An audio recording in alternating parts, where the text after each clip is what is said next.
திராவிட முன்னேற்ற கழகம் எந்த காரணத்திற்கும் திமுகவினுடைய ஆட்சி வருவதற்கு வாய்ப்பில்லை. உதாரணத்திற்கு அந்த பாராட்டு விழா உதாரணமாக சொல்கிறேன். 92 அரசு பேருந்து இன்னைக்கு முதலமைச்சர் அவர்கள் ஊரில் மக்கள் உட்கார வச்சு நான் அந்த ரோட் ஷோவில் போய் தான் என்னுடைய ஆட்சிக்கு வந்து மக்கள் ஆதரவு கொடுக்கின்றார்கள் என்று சொல்லுகின்ற நிலைமைக்கு தள்ளப்பட்டிருக்கிறார். நாடக கம்பெனியை போல தான் இன்னைக்கு திமுகவினுடைய ஆட்சி நடக்கிறது. எந்த காரணத்திற்கும் அவர்கள் ஆட்சிக்கு திரும்ப வருவதற்கான சாத்தியக்கூறுகள் எங்கேயும் இல்லை என்பது என்னுடைய கருத்து மட்டுமல்ல. அந்த நிறுவனம் கொடுத்திருக்கக்கூடிய ரிப்போர்ட்டை நீங்கள் எல்லாம் ஃபர்ஸ்ட் பேஜில் போட்டிருக்கீங்க. அதைத்தான் ஆளுநர் 25 ஜனவரி சொன்னார். உதாரணத்துக்கு ஞானசேகரன் 2014 தொடர்ச்சியாக குற்றம் செய்கிறவன் 2024 ஒரு பெரிய குற்றம் செய்கிறான். காரணம் பிடிச்சி உள்ளே போட்டாலும் 14 நாள். திமுகவை தமிழகத்திலிருந்து ஆட்சியை விட்டு அகற்ற வரைக்கும் செருப்பு போட மாட்டேன்னு ஒரு சபதம் எடுத்தீங்க. இப்போ கூட செருப்பு போடாமல் தான் இருக்கிறீங்க. ஆனால் திமுக தான் 7வது முறையாக தமிழகத்தில் ஆட்சி அமைக்கும்னு சொல்கிறாரு முதலமைச்சர். இதை எப்படி பார்க்கணும்? ஆனால் முதலமைச்சர் அவர்கள் ஒரு பகற் கனவுல இருக்கிறாங்க. உதாரணத்துக்கு மதுரை அரட்டாப்பட்டி எடுத்துக்கலாம். 92 அரசு பேருந்துகளில் 300 ரூபாய் பணம் கொடுத்து மத்தியான உணவு கொடுத்து நம்முடைய சகோதரிகளை தாய்மார்களை அழைத்து கொண்டு வந்து முதலமைச்சருக்கு பாராட்டு கூட்டம் நடத்துகிறாங்க. முதலமைச்சருக்கு இது புரியுதான்னு எனக்கு தெரியல. மேடையில் போகிறாங்க, கூட்டத்தை பார்க்குறாங்க, உடனே சந்தோஷமாயிடுறாங்க. அங்கே இருக்கக்கூடிய அமைச்சர் மூர்த்தி அவர்கள் உட்பட எல்லோரும் எப்படி க்ரௌடை கொண்டு வர்றாங்கன்னு பார்த்தாவே தெரியும். திராவிட முன்னேற்ற கழகம் எந்த காரணத்திற்கும் திமுகவினுடைய ஆட்சி வருவதற்கு வாய்ப்பில்லை. உதாரணத்திற்கு அந்த பாராட்டு விழா உதாரணமாக சொல்கிறேன். 92 அரசு பேருந்தில் மக்களை அழைத்து வந்தால் பாராட்டு விழா நடத்துவீங்க? மக்கள் தானாக அவர்களாக வந்து திரண்டு உட்கார வேண்டாமா? 300 ரூபாய் பணம் கொடுத்து மத்தியான சாப்பாடு, இதுதான் பாராட்டு விழாவா?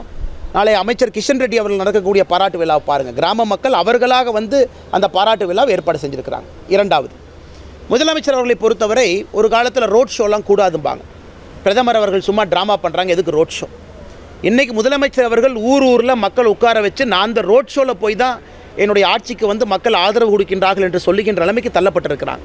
அதனால் எதற்காக பாரத பிரதமர் நரேந்திர மோடி அவர்களை முதலமைச்சர் அவர்கள் எதிர்த்தார்களோ அந்த ரோட் ஷோக்கு அனுமதி கொடுக்காம, ஒரு பிரதமருக்கு அனுமதி கொடுக்காத அவலம் தமிழகத்தில் நடந்தது. இந்தியாவில் எங்கேயுமே அனுமதி ஒரு பிரதமருக்கு கொடுக்காம இல்லை. கோர்ட்டுக்கு போய் கோயம்புத்தூருக்கு பர்மிஷன் வாங்கணும். இன்றைக்கி அதே முதலமைச்சர் கூட்டத்தை நிறுத்தி வச்சுட்டு இந்த பக்கம் அந்த பக்கம் கை கொடுத்துட்டு போகிறார். கேட்டால் மக்கள் அவர்களாகவே தானாக வந்து என்னை பார்க்குறாங்க, இந்த ஆட்சி அவ்வளோ அருமையாக இருக்குது, 2026 ஆட்சிக்கு வரப்போகிறோம். ஆனால் வெறும் நாடக கம்பெனியை போல தான் இன்றைக்கி திமுகவினுடைய ஆட்சி நடக்கிறது. எந்த காரணத்திற்கும் அவர்கள் ஆட்சிக்கு திரும்ப வருவதற்கான சாத்தியக்கூறுகள் எங்கேயும் இல்லை என்பது என்னுடைய கருத்து மட்டுமல்ல, தமிழக மக்களுடைய பொதுவான கருத்து.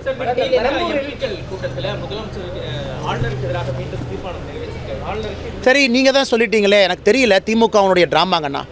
ஆளுநர் இருந்தால் தான் மறுபடியும் ஆட்சிக்கு வருவேன்னு சொன்ன திமுக எதுக்கு ஆளுநருக்கு எதிராக தீர்மானம் நிறைவேற்றுறீங்க?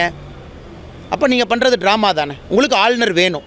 முதலமைச்சர் அவர்களே சொல்வது ஆளுநர் இருந்தால் தான், ஆளுநர் இந்த மாதிரி நடந்து கொண்டால் தான் நாங்கள் ஆட்சிக்கு வருவோம், அதனால் மத்திய அரசுக்கு நன்றி, இந்த ஆளுநரை மட்டும் தயவு செஞ்சு மாற்றிராதீங்கன்னு சொல்லக்கூடிய முதலமைச்சர் இன்றைக்கி திமுகவினுடைய எம்பி கூட்டத்தில் ஆளுநருக்கு எதிராக தீர்மானத்தை நிறைவேற்றி கொண்டிருக்கின்றார்கள் என்றால் ஆளுநரை பார்த்து பயப்படுகின்றார் என்ற அர்த்தமா?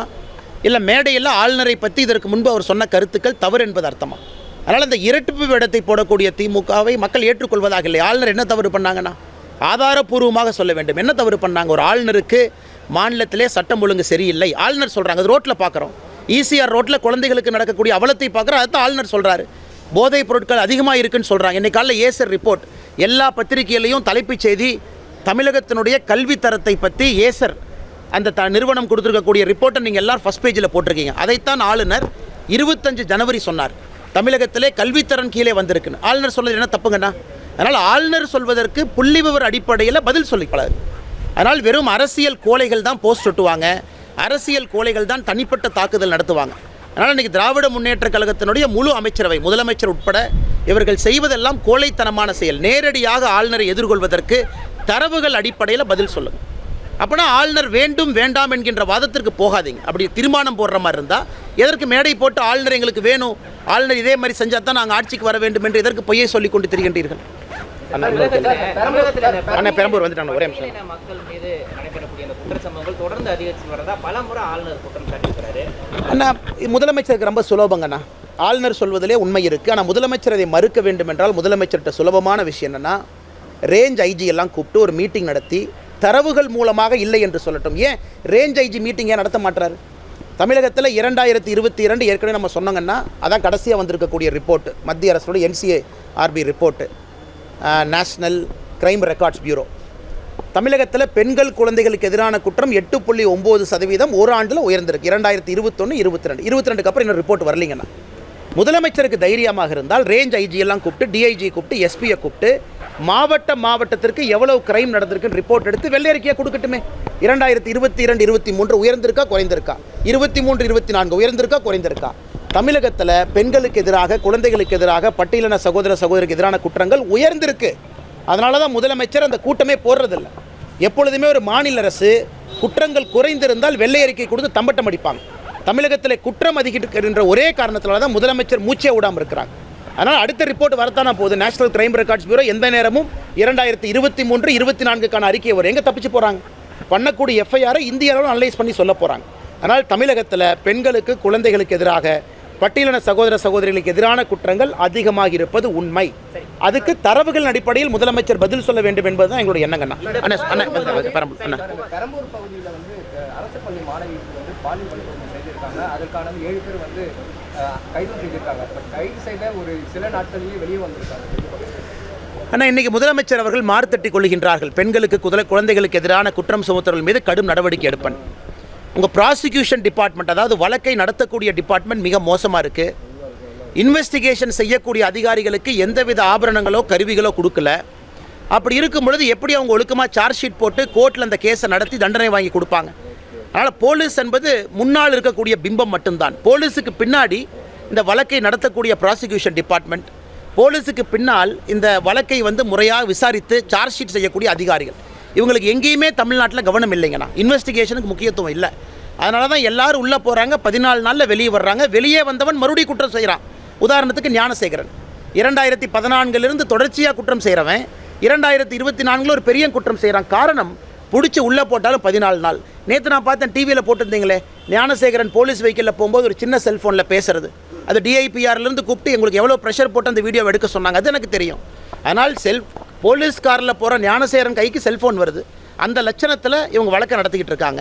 இதை யாராச்சும் கேட்டால் உடனே அறிக்கை கொடுத்து உங்கள் மேலே கேஸை போடுவேன், வழக்கை திசை திருப்புறீங்க, நீங்கள் தேவையில்லாத விஷயத்தை பேக்குறீங்க. எத்தனை நாளைக்கு மிரட்டி இன்றைக்கி ஊடக நண்பர்களையும் மிரட்டும் அளவுக்கு திமுகவினுடைய ஆட்சி வந்திருக்கு. அதுதான் அந்த அவலத்தினுடைய உச்சமாக நான் பார்க்கின்றேன். மத்திய உள்துறை அமைச்சர் அமித்ஷா நாளை மறுநாள் மத்திய உள்துறை அமைச்சர் அமித்ஷாஜி அவர்கள் வருகின்றார்கள். இது ஒரு தனியார் ஒரு திருமணம். முன்னாள் குடியரசு துணைத் தலைவர் ஐயா வெங்கையா நாயுடு அவர்களுடைய இல்ல திருமண விழாவிலே பங்கேற்பதற்காக பாரதிய ஜனதா கட்சியினுடைய பல மாநிலத்தினுடைய முதலமைச்சர்கள், நம்முடைய முக்கியமான அமைச்சர்கள், உள்துறை அமைச்சர் அமித்ஷாஜி அவர் உட்பட எல்லாரும் வர்றாங்கன்னா ஒரு ஷார்ட் விசிட் மட்டும்தான். இது அவருடைய திருமண நிகழ்வுக்காக தமிழகத்திற்கு வர்றாங்க. கிஷன் ரெட்டி மத்திய அமைச்சர் மட்டும் இல்லை, நமக்கு தமிழ்நாடு பாஜக மாநில தலைவரை தேர்வு செய்யக்கூடிய ஒரு பொறுப்பாளர். ஆனால் இன்றைக்கி தமிழகத்தில் பாரதிய ஜனதா கட்சியினுடைய மாவட்ட தலைவருக்கான தேர்தலை கிட்டத்தட்ட பூர்த்தி செய்து விட்டோம். இன்னும் 3 மாவட்டங்கள் மட்டும் பாக்கி இருக்குது. 2-3 நாளில் அதுக்கும் தலைவர் போட்டுருவோம். அதன் பிறகு இந்த மாநிலத்திலே தேர்தல் நடத்துவதற்கு தயாரான சூழ்நிலை இருக்குது. எங்களுடைய பொறுப்பை செய்து முடித்து விட்டோம். தேசிய தலைவர் என்னைக்கு தமிழகத்தில் கிஷன் ரெட்டி அவர்கள் இந்த ஆலோசனை கூட்டத்தை நடத்தி மாநில தலைவர் தேர்தல் நடத்த வேண்டும் என்று நினைக்கின்றார்களோ அதற்கு தமிழக பாரதிய ஜனதா கட்சி தயாராக இருக்குது. காரணம், மாவட்ட தலைவருடைய நியமனத்தை 100க்கு 100 முடித்து விட்டோம். அண்ணா கடைசி கேள்வி எடுத்துக்கலாங்கண்ணா. அதாவது பெண்களுக்கு எதிரான குற்றத்திற்கு நான் ஒரு சட்ட மசோதாவை கொண்டு வர்றேன், ஆளுநர் கைது போட்டாங்க, இது மட்டும் பத்தாதுங்கண்ணா. ஏற்கனவே சொன்னது போல் இன்வெஸ்டிகேஷன் 0ல் இருக்குது. ஏற்கனவே சொன்னது போல் ப்ராசிக்யூஷன் டிபார்ட்மெண்ட் படு அவலத்தில் இருக்குது. எதையுமே கணக்கில் எடுக்காமல் காவல்துறையினுடைய கையை கட்டி போட்டு விட்டு அது ஒரு அவலத்துறையாக நடத்தி கொண்டிருக்கும் பொழுது எப்படி பெண்களுக்கு எதிரான குற்றம் குறையுங்கண்ணா? இன்வெஸ்டிகேஷன் ப்ராப்பராக நடத்துறதில்ல, கோர்ட்டில் போய் அக்யூஸ்ட்டை பிடிச்சி வைக்கிறதில்ல, எதுவுமே செய்யாமல் வெறும் ஒரு சட்டத்தை கொண்டு வந்தால் அதன் மூலமாக என்ன பிரயோஜனம் யாருக்கு? அதனால் காவல்துறைக்கு உண்மையாலுமே இன்றைக்கி ரிசோர்ஸஸ் கொடுங்க, பெட்ரோல் கார் கொடுங்க, வண்டி கொடுங்க, போலீஸ் ஸ்டேஷன் அதிகப்படுத்துங்க. போலீஸ் ஸ்டேஷனுக்குள்ளே அவர்களுக்கு என்ன தேவையோ அந்த ஃபெசிலிட்டிஸ் கொடுங்க. ஆட்டோமேட்டிக்காக பெண்களுக்கு எதிரான குற்றங்கள் கீழே குறைய ஆரம்பிக்கும். நன்றிங்கண்ணா. இதுபோன்ற செய்திகளை மேலும் தெரிந்து கொள்ள எங்களது யூடியூப், ஃபேஸ்புக் மற்றும் ட்விட்டர் ஆப்களை சப்ஸ்கிரைப் செய்யவும்.